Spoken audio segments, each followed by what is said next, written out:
Grow Great is a city government leadership podcast with Lisa Norris and me, Randy Cantrell. Each week we share insights, experiences, and wisdom to help you and your leadership grow great. Our website is growgreat.com.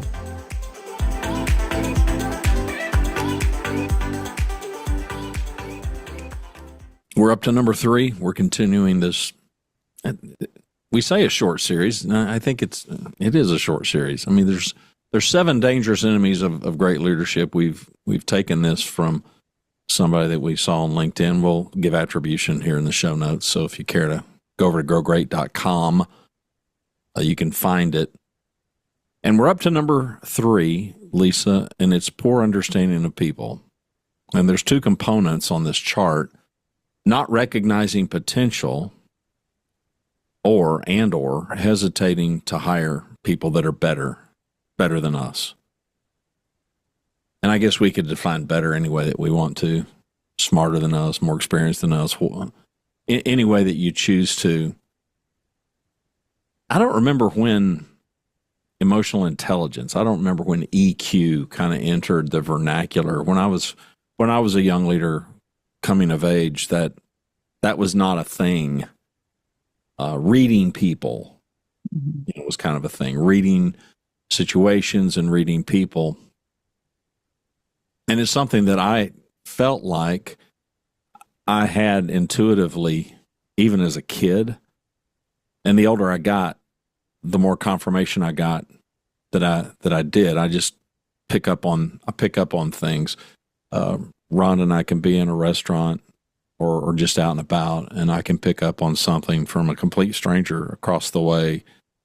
And, it's like, well, what's giving you that vibe? And I'll start trying to quantify what I'm seeing. And part of me hates it because I'm just a noticer. And I'm not saying that I get it right, because I've gone on record and confessed to you and to everybody on the show here. It's one reason that as a young leader, I leaned into evidence-based leadership, which was a phrase that I stumble-bummed around and found sometime prior to turning 30, because there were times that I did get it wrong. And I certainly got hiring wrong.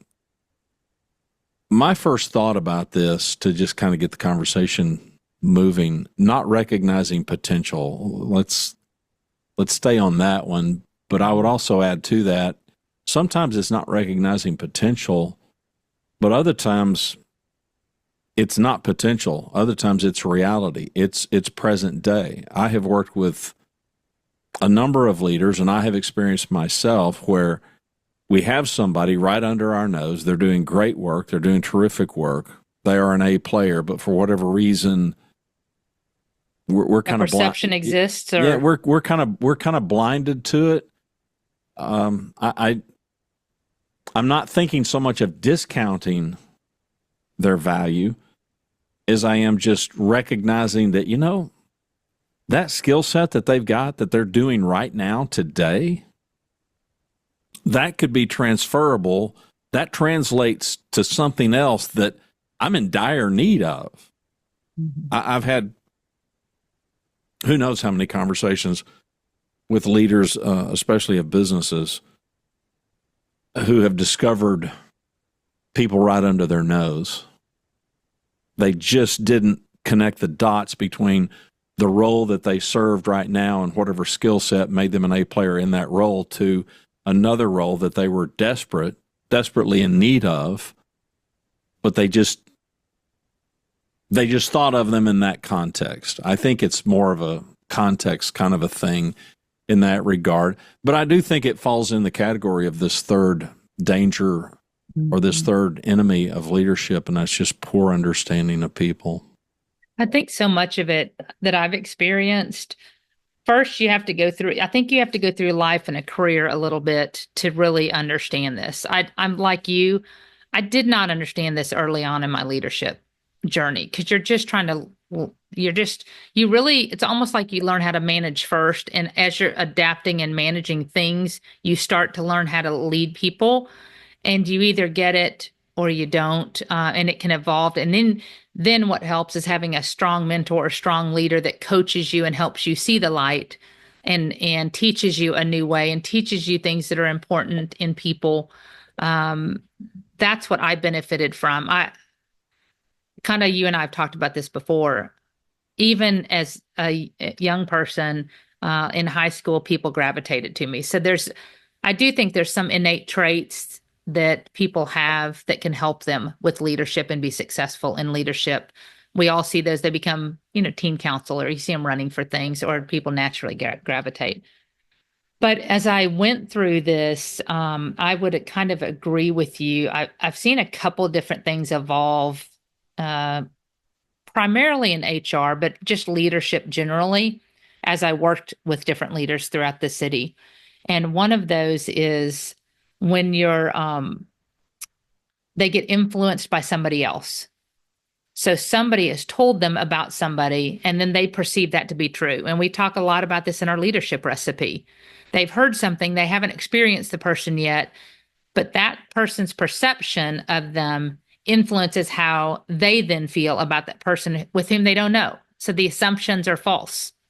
They're inaccurate, but that's that person's view for whatever reason, bad experience, whatever. So I've seen perception heavily influence to create a misunderstanding of a person. I have seen it where they did one thing. It's the whole that one bad thing overwrites all the good things. So it creates I call it a question mark in your head of, they did that once. Are they going to do that again? And it was just a bad judgment for whatever reason. Recovery from those is like trust. It takes time to regain trust. It takes time to regain and change a perception of somebody. It just takes time. And can you overcome it? I think you can. I found it very difficult for people to overcome that once it exists, because it's often spread. So misunderstanding, it can be very damaging if you're influencing people's perception of others through that really dangerous trait. Right? I mean, I think it's just, you have to be super careful. I try to always look at things through life. I try to really look at things. People can tell me all day long about somebody. I've experienced this leading myself where I've gotten transfers in from other departments. And I really try to just, okay, it's a clean slate, but I keep it in the back of my mind. I'm not naive. I just keep it in the back of my head. This is what this person's experienced. If I've had two people experience the same thing that I trust, it's probably fact, but I'm still going to try to give the benefit of the doubt and see what I can do. See, not that I believe I can necessarily change them, but can I influence it to be better? Can I maybe have them see the light in a different way? I just always try my best to influence behavior and change where I have the authority and the ability to do so. And then it's ultimately up to them, and they set their course and their future. Yeah. That's kind of what I've experienced on those dangerous traits. That's a really dangerous one. If you misunderstand somebody and then you use that influence to affect others on that same person, it's just really dangerous. And it's really, it can be very condemning where they can't recover from it in that entity. Yeah. And I think context matters in that you could say, okay, well, I've got an opening for a higher position in the hierarchy of things, and I'm being told by some people that I trust that maybe this person at this lower position deserves a shot at that, but I don't see it. And so you could, as a leader, you could think, well, that risk is too high. Mm-hmm. I'm maybe I don't recognize their potential to take that, that better position or that higher position. For me, it was always kind of a risk reward thing. So instead of misjudging somebody, if people came to me and said, well, this person, no, they're not worthy of that, or if they came and said they are worthy of that, either way, I learned, well, let's test it. Mm-hmm. Nothing says I got to promote them, but I could give them a project that would give me some idea if if what I was being told was true or not. If I didn't have a read on it myself, if I had a read on it myself, I still would do that. Just give people a shot. Yeah. And- It's, oh, go ahead. I'm sorry. No, that's fine. I get frustrated in helping leaders who just can't see giving people the opportunity to fail or succeed. Just leave it up to them. And whether you pull the curtain back and say, listen, I'm thinking about, which I personally didn't do it this way. I personally didn't. We've got this opening. I know you'd like to have this opening, but before I do that, I'm going to run you through the gauntlet here and I'm going to test you. I didn't do that. I would just put a project in their hands to see what happened with no apparent reward or no apparent consequence, just to see, just kind of a test case. And I might do that more than once. Again, if we're talking about promoting somebody, for me, it was way more difficult. The whole not recognizing potential was in the hiring process. I mean, this person that I don't know them. We're interviewing them. We're running them through all the usual gauntlet that we do in hiring people. And we've all been fooled. We've all been fooled because we all have a story of a hire that went badly. Yeah. Well, because we have to learn, I think, through experience that there are people who are really good at that process. They are good at the interview. They are good at getting the position. They're just not good at holding the position. They're not good at being in the position. They're really good at getting the position. I've encountered those kinds of people. Exactly. And I'm not accusing them of anything nefarious. Just they just have better. A skill. Yeah, they just looked way better on the front end than they did in the once you put them on the playing field. Okay, no, they ain't got it. But boy, you thought they did. For me, that poor understanding, I would compensate for that by reacting very quickly. Yeah. When as soon as I was convinced, okay, this is wrong, it's over. I'm tapping out and I'm ending this thing.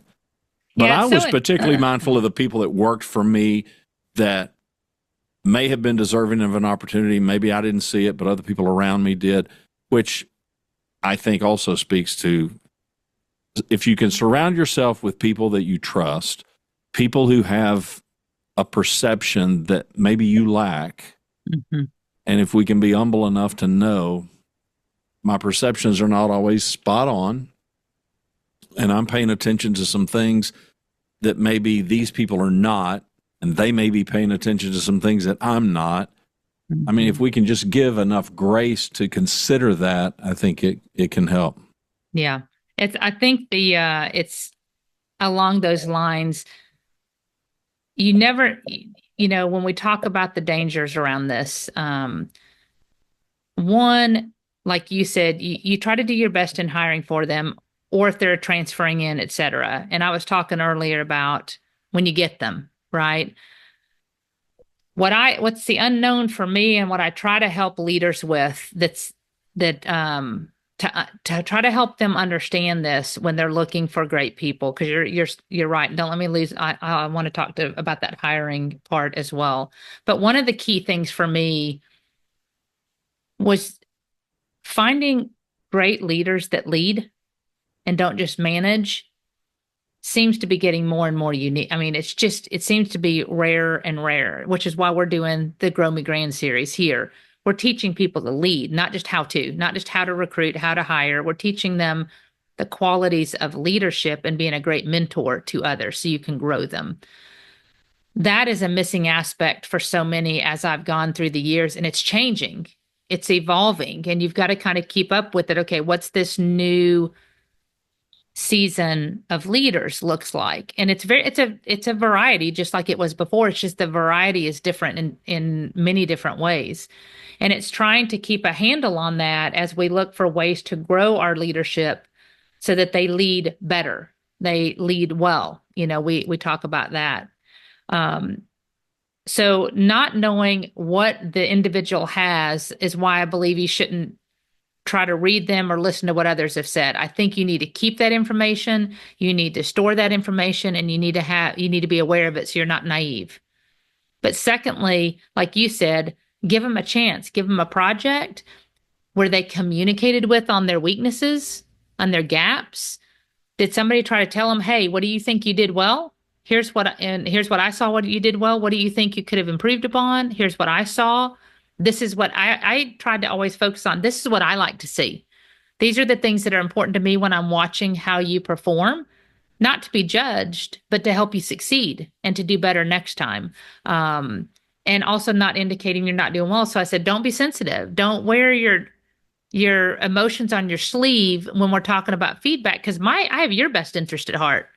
I want you to reach your goals that are good for you. Randy, you're the same way. Mm-hmm. Those things you don't know what leaders have done for them before, because so often I have found that people throw people into new positions and you kind of sink or swim. You just figure it out, and that's okay.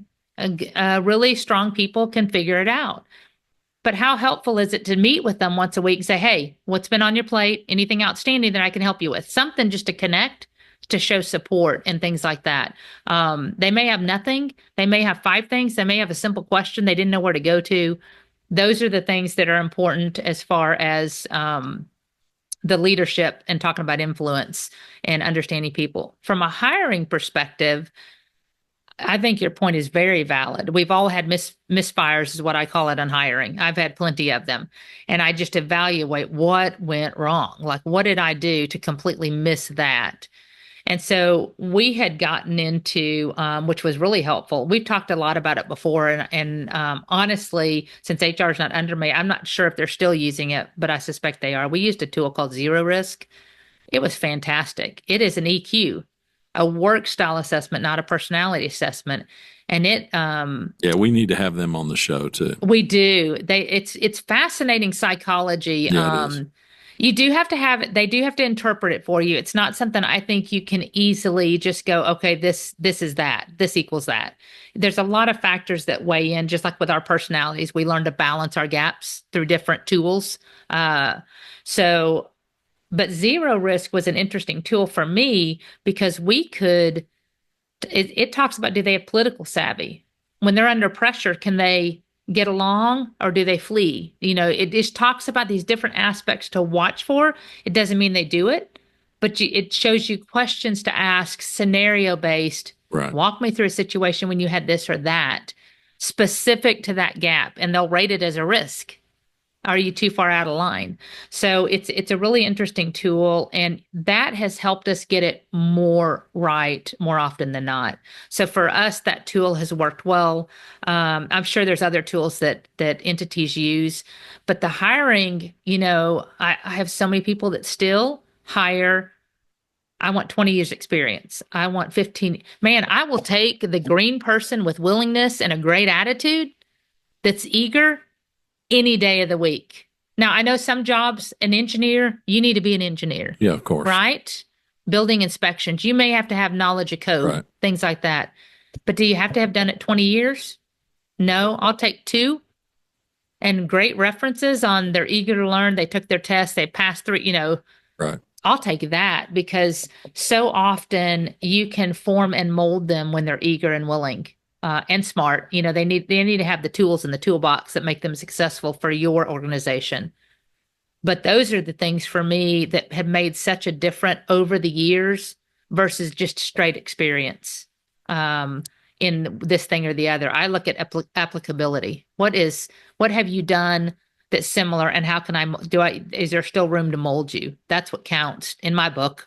Yeah. It doesn't work for everybody, but it's worked well for me. Well, I've long maintained, so you've got the NFL, and I don't know if there is a bigger pool of professionals who are vetting bringing in new employees, players. Mm-hmm. So you've got entire teams of people for every NFL team that are busy scouting, even down to high school level and collegiate level, reviewing tape. They are looking at what this player has done on the field. They are giving them a battery of tests, physical and intellectual and mental and emotional. And they are interviewing, and they still, I mean, the failure rate is extraordinarily high. You know, I was reading not long ago, first round draft picks, and the failure rate, and I'm not sure how they measure the failure rate, but my assumption was, based on the article, was living up to the expectation. And the stories are legendary of people that got drafted really, really high and just completely, they were just a bust. You know, so if they can get it wrong, and there's high consequences to that, because if you're a first round draft pick, then there's certain dollars that are on the line and kind of sort of guaranteed, and signing bonuses and all that stuff. For us, I don't think it's about perfection. I think it's about providing the opportunity so that we can see and give a person the opportunity to earn it. And if they show us that we trust what we see and it works out, great. And if it doesn't, then what? And I think so many times it's the then what that kills us, that kills our culture and kills our organization, because we've got too many D players who maybe at some point we thought they could be an A player, but now over time they have proven that they are not going to be more than a C minus or a D player. Right. And we just live with it. And now it takes a toll on the rest of the organization. We understand at some point who they are and what they are. We just don't do anything about it. And to me, that's really the bigger issue than maybe just a poor understanding of people. I agree with the enemy, so I'm not taking issue with the author of this chart. But the whole poor understanding of people, I just wouldn't want anybody in the audience to think, well, man, I've got to get it right all the time. I do think over time. We just can't. No, I think over time you can get it more right than wrong. But to me, the question is, when you do get it right, what are you going to do? Right. And when you do get it wrong, what are you going to do? And how quickly are you going to adjust? How quickly are you going to figure this out and try to fix it on behalf of the person themselves and on behalf of the rest of the organization? Because we're all in this together. We're all a team. And so that D player that I've brought in, that I'm now tolerating their poor behavior or their poor performance, it's going to take a toll on the A's and the B's and the C's. You know, it's so interesting because, you know, when you talk about the potential of people, and I think that's worth a little bit of a conversation as part of this. Not being able to see it, not being able to see potential is huge, because that's what creates creativity in options that you have before you. If you can see what they may be able to do, the opportunities, at least in a city government, and I don't know how many times we've done this here, open up. Because if you know the gap, if you know the organization well, especially in HR, especially in city manager's office, I get to talk to lots of different leaders to understand what their issues that they're facing right now are. And you meet somebody in an organization at a luncheon and you go, man, you know what? They would be really good. They would be really good for that street superintendent that they were needing. You know, and you just get more. Are they the one you hire? Not necessarily, but you can start connecting and opening doors. And I always laugh because Tom Hart, our former city manager many moons ago, was an expert at this. And I can't tell you how many people he hired, his next door neighbor that used to work at a Kmart, you know, and became one of our deputy city managers over time, right? Because he saw potential in what he could do, talk to him, just he's a conversationalist. He would eat lunch at a little Chinese restaurant here, met the cashier, and said, "You know what? You would be great at a receptionist role at the city. Just, first impressions, just greeting people." She is still with us today. That's probably been, I bet, 15 years ago. Easy. Yeah. But you talk about seeing potential in people.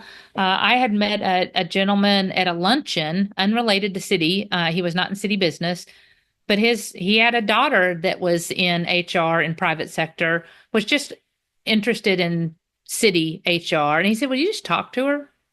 I said, "Of course I'll talk to her. I'll meet her. Just let me know." I said, "But she needs to reach out." She did, because I'm not going to pursue it. I want to see interest levels. Right. She called me. We had coffee, talked about it. And the more I talked, I was like, "You know what? You would be great. You would be great in HR in public sector." And here's why I think why. Eventually convinced her to come over. It was a lower paying job, but I said, "You stick with it. You're going to reap the rewards and far surpass what you're making now. But you're going to have to learn, because it's a lot broader." She's still with us today. You just have to see the potential in people, spike their interest, make sure they're a fit, make sure they're a match, willingness and attitude. She didn't have any city government. She's been great, very smart, and there's just story after story. I'm sure not with just me, not with just Tom. I'm sure Cheryl's got them, Megan's got them, Bill's got them in our city manager's office. Walter, I'm sure, has them. It's just seeing the ability in people. And man, to miss that's right there is 4 hires that, had you not been looking and had you not seen potential, would not have made a difference in our city. And they are making a difference. And I love that.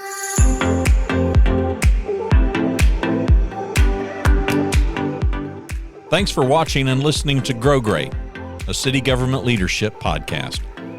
For Lisa Norris, I'm Randy Cantrell. Be well, do good, grow great. The website is growgreat.com.